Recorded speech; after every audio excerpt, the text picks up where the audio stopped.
Kinship and descent. Kinship. It's the web of social relationships that form an important part of the lives of most humans and societies. It involves how we classify our relatives, organize family, and as well as our residential patterns. Kinship is culturally constructed, meaning that it's particular to a certain culture. It's very diverse in the sense that there's wide varieties of how different communities define kinship and who's in kinship and all of that. It's also very diverse across nations and within nations, and it changes over time. So, an example is the United States moving from more of like an extended family, so having many generations living within the same household, to a nuclear family, so mom, dad, two kids. Because of industrialization, so people moving out of the farm to the city, and urbanization.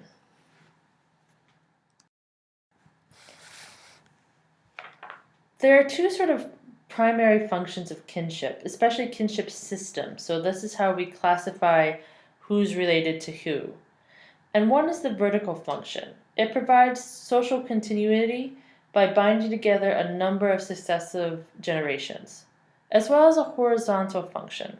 So, it solidifies and ties together a society across a single generation through marriage. So, this is actually, well, this is HBO's Game of Thrones, but it's actually a really good depiction of a kinship system in the sense that you have first both vertical function and horizontal function. So the vertical function, if we started from the House Baratheon, would be, that's the antler guys in the middle, is that we're basically through that line going down, you can see the sort of the continuation of the heirs and bind together sort of a successful generation of who's related to who. But if you look at it horizontally, you can also see, how a generation is connected to each other through marriage or through birth. Of course, Game of Thrones is a make-believe sort of show, but at the same time, it's very much a show about kinship. So it's kind of fun. If you like kinship, you're going to like Game of Thrones. But again, this is actually a really good depiction of some of the ways that kinship structures itself, especially how anthropologists, when we're trying to determine how kinship works in a particular society, we make things that look very similar to this. Basically looking at how people are related and how descent and how people are being related through successive generations, and as well as how are they related to each other in the generation that they're in.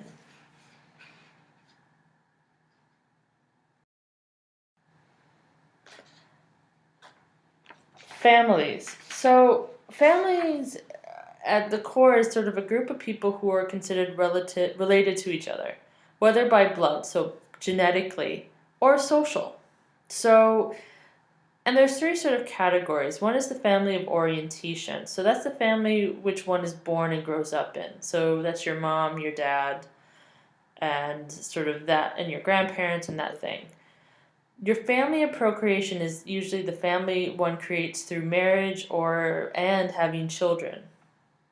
Another thing that's very particular to Western societies is the definition of families of choice. So it's not really about family through orientation, so family that you grew up with, or even families necessary of procreation, but it's the one that creates through friendships and romantic relationships. And even with these classifications of family of orientation, family of procreation, family of choice, there's a wide amount of diversity. So think of these as sort of large umbrella terms. Getting on to descent. Descent is primarily described as the membership in a group by a lineal descent from a real or mythical ancestor. So descent is about really looking at who you are descended from and then sort of tracing that descent all the way up to either a person or a mythical ancestor. And it varies from culture to culture. Often descent groups are not common among foraging societies, And they're in fact, though, also very important, structurally important for horticultural, pastoral, and agricultural societies, mostly because these societies are staying in one particular place for a long period of time. So if you want to sort of figure out who you are and what sort of inheritance you have and all of that that goes into it, it's good to know descent is really a way for you to structure your reality.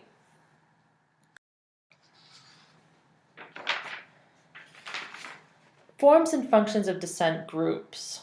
So, first of all, descent groups provide a cultural identity and a sense of belonging. So, it sort of tells you where you belong, who you belong to, by sort of the way that who you're descended from.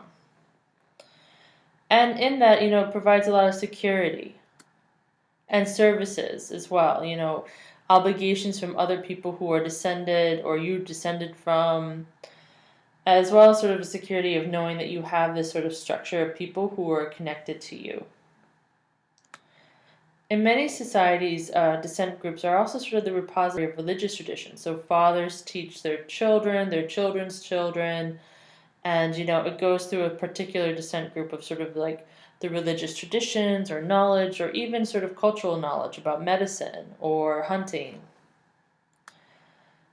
Descent groups also really sort of structure how elderly, the infirmed, as well as children are taken care of. So, you might be, because you might be descended from your grandpa, you might feel an obligation to take care of him, whereas someone who's maybe not descended from your grandpa, you might not have that same sort of obligation. Again, there's a lot of variation in that, but descent groups do provide this sort of function. They also help with, again, marriages and death. So, first of all, descent really sort of regulates who you can marry, if you're related to them or not, as well as, if you talk about kings and queens, descent groups really sort of defined which British king could marry, whoever, whatever royalty, whether that's in Europe or not, and depended on their sort of their descent and where they were, and if they were how many cousins removed and all of that, as well as death. Your obligations to the dead, to performing ceremonies for the dead, all of that. It also descent groups form four of early sort of primary political units, such as chiefdoms. It manages also housing patterns. Primarily, it also manages inheritance, meaning that, what you're inherited, it also depends on who you're descended from. So,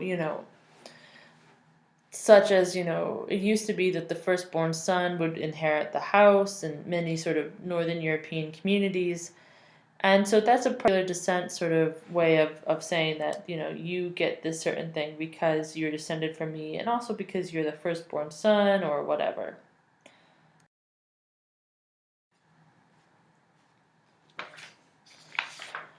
There's a lot of variety in descent groups, meaning, how membership in a group is divided up or sort of determined. Like who are you descended from is very much determined on particular descent groups. So one is unilineal descent. And this sort of descent uses a line. So a singular line from either male or female. So you're not looking at both your mother and your father descent. You're looking at either your father's line of descent or your mother's line of descent. And that's patrilineal descent is the descent following the father's line of the family, and matrilineal descent follows the mother's line of family. Double descent system is about tracing descent matrilineally for some purposes and patrilineally for others.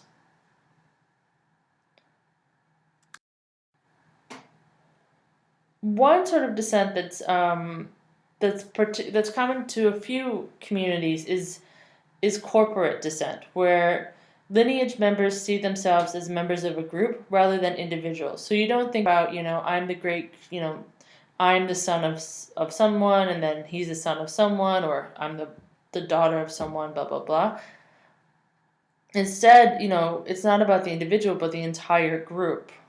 And That means that there's a sort of a collectiveness of this group, whereas like large numbers of the family must approve of marriages.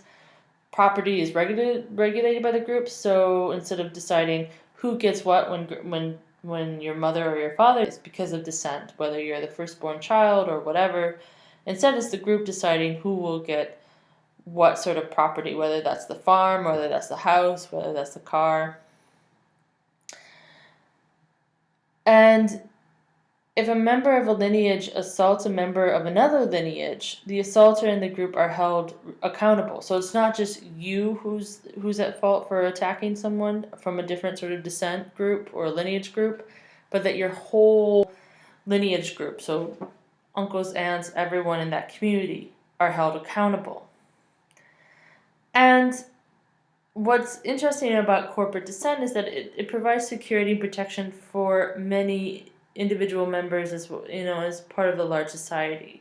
So I have a picture of the Igbo people of Nigeria, which is an indigenous group in Nigeria, and traditionally they practice corporate descent, meaning that there wasn't sort of this lineage thing of like paternal or maternal, but in fact it was a group membership.